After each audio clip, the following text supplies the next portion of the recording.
Several roads across the Lowcountry covered in flood water today. Others washed away in the storm. Yeah, the morning commute perilous for some people if they could even make it out of their homes in Berkeley County. We spoke to families trying to do just that, which was wade out of their homes.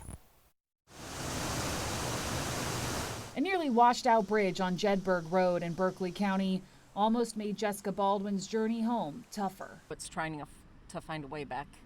Overflow from a nearby creek led to deputies warning drivers about the hazard. There's a house just on this side of it, and that's where it really is filling up, and it's all washing into their yard, but it's very filled up. And then on the other side, it's turning around vehicles. I didn't even get up to it. Earlier in the morning, the road was in even rougher shape. One way was totally shut down with cars like stuck in the middle of it. And then heading towards 26, we actually drove through water that was up to the bottom of the door.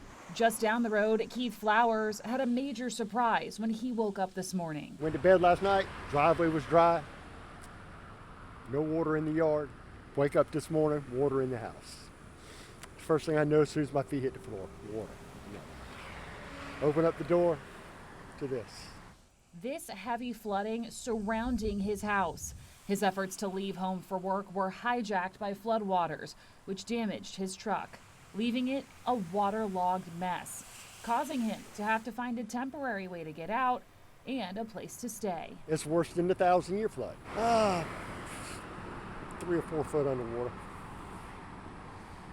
There's almost waist deep at my front door.